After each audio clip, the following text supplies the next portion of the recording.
It's only our second video of the year and already it's style study time.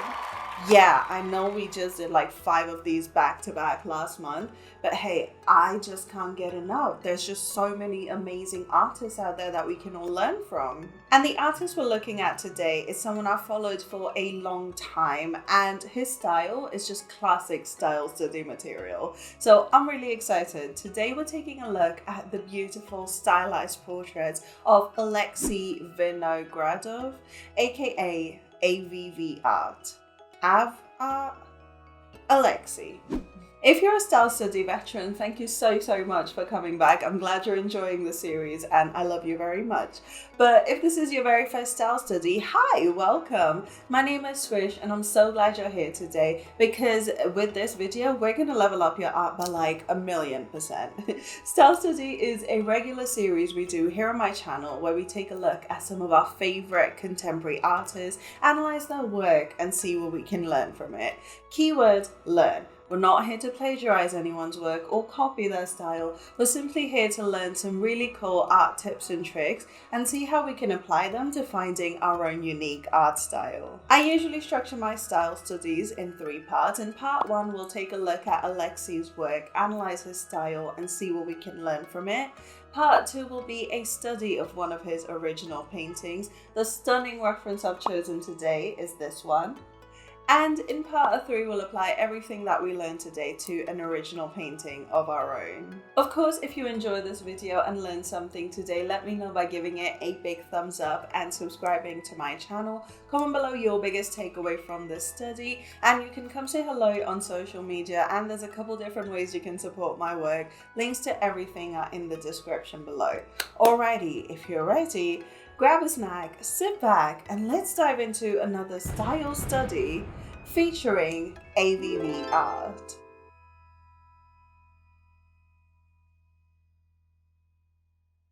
Aleksei Vinogradov, I know I butchered that, I'm so sorry. Aleksei is a painter, concept artist, and illustrator from Russia who paints these beautiful stylized portraits. It is a very distinctive style that you've likely seen a lot of newer character artists adopt because it makes the human face look more appealing, sweet, and just overall very aesthetically pleasing to look at. Aleksei's beautiful portraits have garnered him over 419,000 followers on Instagram and over 127,000 subscribers here on YouTube.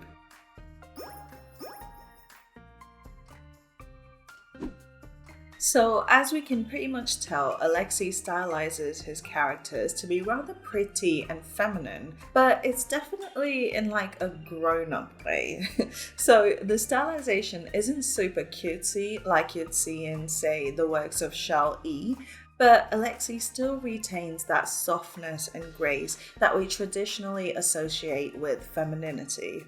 But what really makes his art stand out to me is this very traditional looking textured rendering. There's a lot of soft blooms of color, saturated skin, but then you have these textured lines and abstraction in many places. It all feels like a traditional piece with a distinctly watercolor-like base, though we know it is all digitally painted on Procreate. It's like Aleksei is a digital aquarellist. Speaking of lists, here are 4 key characteristics to Aleksei's art.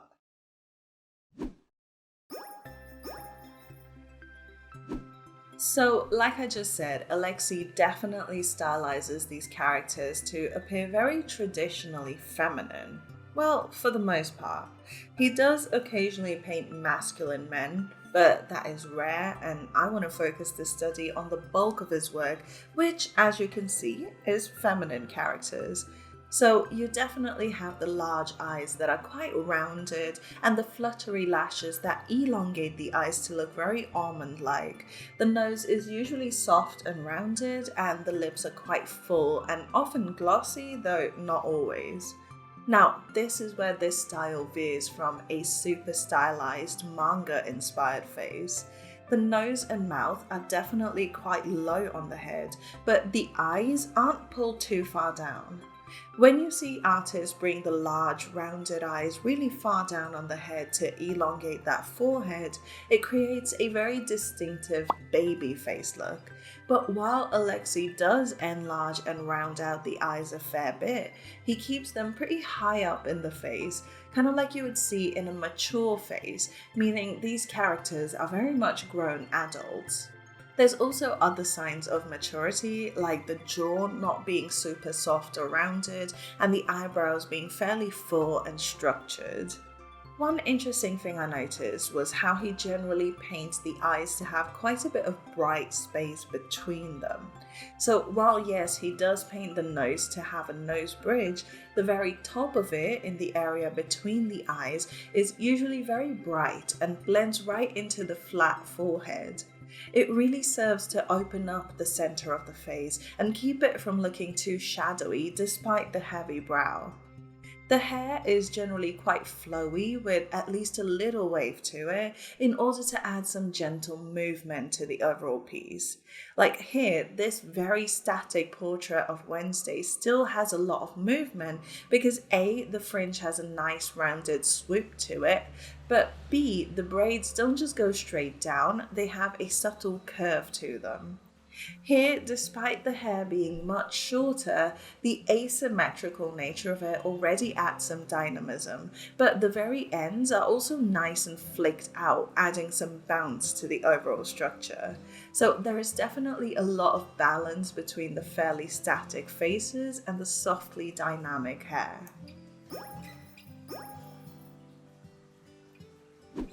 For the most part, Aleksei paints his characters in a bright, warm key light that usually either hits the character from diagonally above, creating that beautiful Rembrandt triangle that flatters every portrait ever, or from straight ahead like the diffused lighting you see in beauty shots.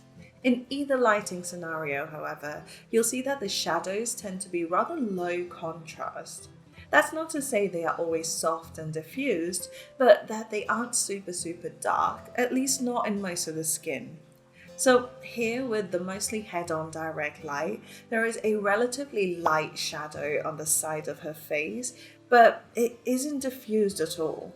It is still very tightly controlled and has a sharp transition to the higher planes of the face. It's just not super dark. Here's a more dramatic shadow with very hard edges, but it's almost like an illusion. The actual value of the shadow isn't super dark for the most part, but it's the placement that makes a huge difference. See how at the area of transition, where the midtone is right next to the edge of the shadow, there is a tiny bit of super darkness, but then it goes into a much lighter value for the rest of the shadow? Same here, the darkest value lies right at that transition point, and then the main body of the shadow is a lot brighter. I feel like this is such a beautiful effect because not only does it add some serious dimension to the shadow, it also emulates the idea of a soft bounce light within the shadow area. I feel like this really made it click in my head about how to balance a key light and bounce light without losing the defined edge of a shadow. You keep that darkness closest to the edge and then blend it out into the bounce light. It seems so simple now. You will also see a lot of bright highlights on the faces. Again, the emphasis really seems to be on opening up the face and really creating these beautiful bright features and like an open face, for lack of a better description. And the general brightness of everything really adds to like the watercolor look, because if you've worked with watercolors before, you know that in general, they like to dry down a lot lighter than what they look like when they're wet. And as a side note, this doesn't really have to do with the lighting per se, but I also wanted to mention how the staticness of the head really adds to that traditional painting feel, because back in the day, the only portraits you saw were from hours of people having to hold very still in order to get painted. There wasn't fun technology that let you capture things in motion, especially not with human subjects. Or the very old classical portraits tend to show faces that are very still and hold a very level head and a neutral expression. So in portraits like this one by Aleksei, you get a bit of that traditional look and feel because everything is very steady and fixed.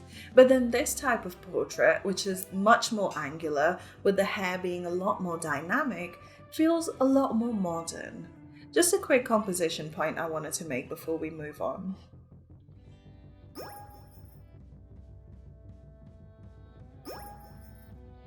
The colours in Aleksei's work seem pretty simple at first glance, but I feel like that is absolutely by design. Because yes, the hues appear quite uniform across the skin, but they're not flat at all. While the vast majority of the highlights, midtones and shadows are very warm, they're not unbalanced because of the hue variation. So while the midtones in general tend to have a very orangey undertone, the shadows veer more red, while the brighter highlights pull a very pale yellow. But then you also have extra variations such as the very saturated pinks in the apples of the cheek and around the center of the nose, very pale desaturated specular highlights, or even some straight up grays in the shadow. Actually, let's talk about the grays because here's the thing. The vast majority of the skin is very saturated and very, very warm in the midtones and in the shadows. And having too much of one tone can be overwhelming and can cause a piece to look very unbalanced. But on the other hand, if we want the warmth to be our hero element, adding an equally saturated cool tone like a blue, purple or green might take away from that delicious warmth, because now there's too many colors that compete with each other, making the whole painting just noisy and overcrowded. So a really good compromise is to throw in a bit of grey in the shadows instead. Because the warm tones are saturated, any bits of grey automatically end up looking much cooler toned in contrast, so it quickly balances the skin out without looking overwhelming. With the overall composition though, you'll usually see the cooler tones in the hair, clothing and background.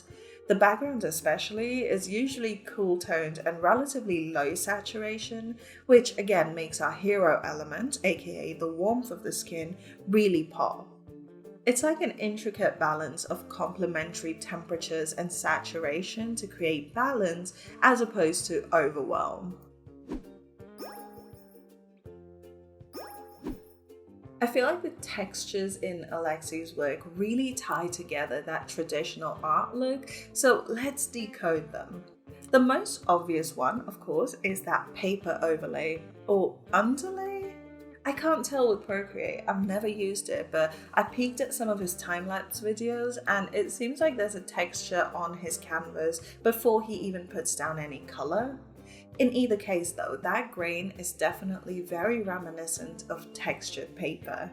However, a photo texture alone isn't enough to make something look like a traditional painting, and we know that Aleksei's art looks like watercolor. I found that a lot of that watercolory effect comes from an interplay of hard and soft edges between and within tones, where it looks like translucent layers of diluted paint have been built up gradually.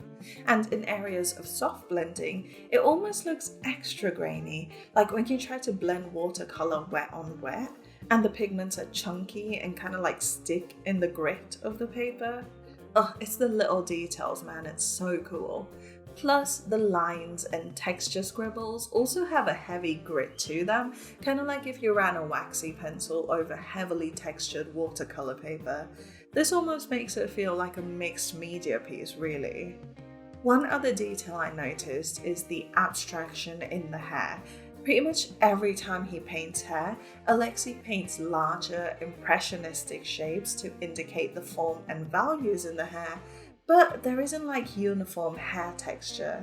It is very much a simplification of what the hair looks like, as opposed to the actual edges and shapes in the hair. In fact, the best defined elements in most of his work are usually the eyes, nose, and mouth, and the further away you go from them, the more abstract the rendering gets. It serves to both emulate the look of traditional Impressionism and to drive your eyes to the primary focal point, which is, of course, the face. So, to sum up part 1 of this study, here are 4 key characteristics to Aleksei's art. Number 1, the proportions of the head are very traditionally feminine, with large rounded eyes, a soft nose, and full lips. However, Aleksei doesn't push the stylization so far as to give these characters a baby face. 2, the lighting is usually just one bright, warm key light that either hits the character head on or from diagonally above. In either case, the shadows aren't too much darker than the midtones, but are very clearly defined. Number 3, while the color palette seems rather simple and realistic on the surface, Aleksei uses subtle nuances like hue shifts and different levels of saturation in order to create well-balanced color stories without any clashes.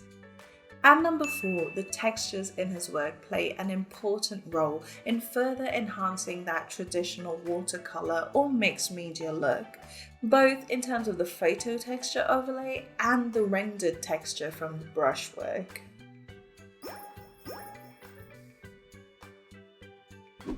For our study today, this is the beautiful reference I've chosen. I feel like it really exemplifies everything that we've looked at so far, and it has also just been a while since I've painted a golden hour portrait, so here we are.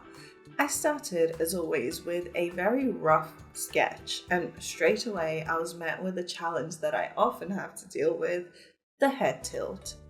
I don't know if everyone finds that these are challenging, but for me, a slight, subtle head tilt is so much harder to nail than a more dramatic angle. So it definitely took a while and some moving around and repositioning when it came to the clean sketch. One really cool thing about this style though is that because everything is so low contrast, once you really get the sketch right, you can already tell what the end product is going to look like. Whereas I find that with styles that use a lot of high contrast rendering, sometimes the sketch looks way too flat and it's hard to gauge if you've got the right proportions and such until after you've rendered the majority of it. But anyway, once I had a sketch that looked pretty close to the reference, I started by getting the super simple background down and then blocking the big 3 elements on their own layer. So I color matched the base tones for the skin, the hair, and the top, and now we can get rendering. I actually painted pretty much all the skin with the chalk brush from my own brush bag, just because it felt like a good amount of texture without being too wild and gritty. The light here is super bright and seems to be hitting her almost head on, if at a slight angle in front of her. So the shadows only take up a tiny part of her face and most of it is pretty firmly in the light. Next, I put the base tones down for her hair. This was rather quick, seeing as we don't really want a ton of definition in the hair at all. We're just going around indicating forms and values, though I must say there was a much larger variety of colours in the hair than there was in the skin, which was interesting. There was also a bunch of different colours in the top that she's wearing, though that was a little harder to replicate. The more abstract something is, the harder it is to study, because abstraction usually comes from built-up layers, and when you try to study something, you're really only looking at the surface and not the layers that have gone on underneath. All of that is to say that the face was much easier to replicate than the hair or the top. Now we can zoom in and refine. This step was pretty much the usual, just going in with a smaller brush radius and refining things to try and match the reference as best as I could. A lot of this was going back and saturating the skin more and more, and also really refining that lip. I feel like, again, the slight tilt of the head here causes the mouth to be very subtly angled, but then there is also that tiniest turn up of the corners of her mouth, and it's all just very subtle, and Mama doesn't do subtle, so it definitely took me a while to really get that mouth right. I went in and added some sharper strands of hair here and there, like in the reference, and this really helps to add just the littlest bit of structure to otherwise abstract rendering. Again, balance, but not overwhelm. And finally, after some airbrushing with a soft light blending mode to saturate and define things here and there, this is the finished study. I actually really love how it turned out. What do you think?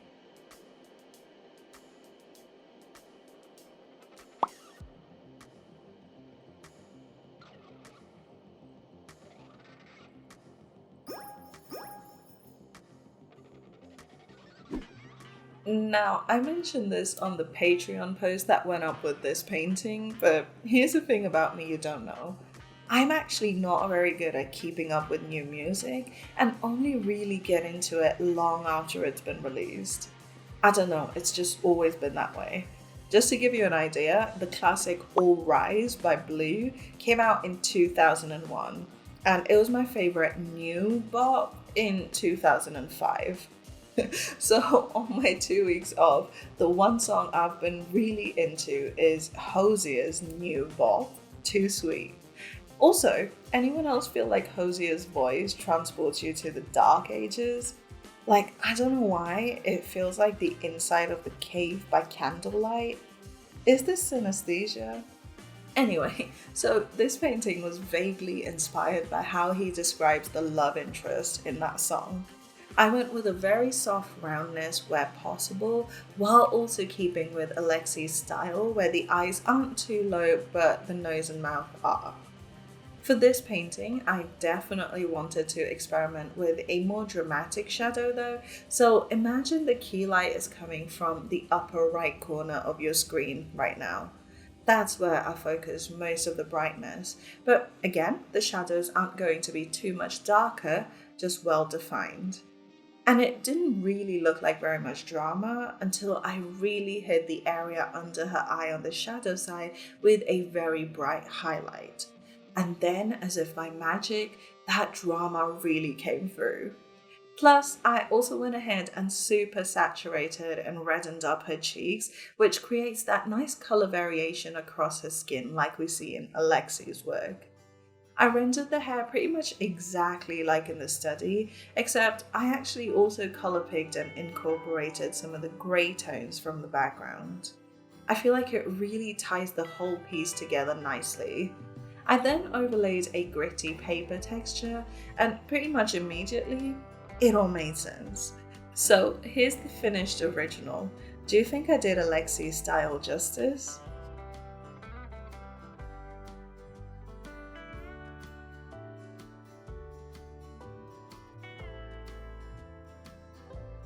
And there we have it, AVVR demystified. Man, that low contrast shadow is such a vibe, and I really want to start incorporating that look into my own style a little bit, I think. But what about you guys? What was your biggest takeaway from the study? Comment below and let me know. I have, of course, linked Aleksei's work in the description. Make sure you go check him out and show him some love for me. And if you've enjoyed this video and learned something today, make sure to show me some love as well by giving this video a big thumbs up and subscribe to my channel because I post art content all the time.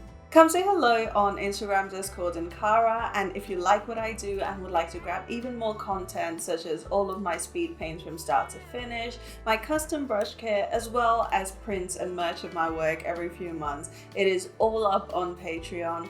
Or you could just buy me a coffee so I can stay up entirely too late painting for you. The choice is yours. The links are all in the description. And finally, are there any other artists you'd like to see a style study on? First, check out my style study playlist. It should show up here in the outro in just a sec. I've done a ton of these already. I've been doing this for years, and chances are I've probably covered some of your faves on the series before. But in case I haven't, feel free to leave me a comment below or come tell me on my Discord server and I'll add your artist to my ever-growing list. Alrighty you guys, thank you so much for hanging out with me today. I really hope you've enjoyed it as much as I have. Check out some more style studies down here and I'll see you guys on the next one. Bye!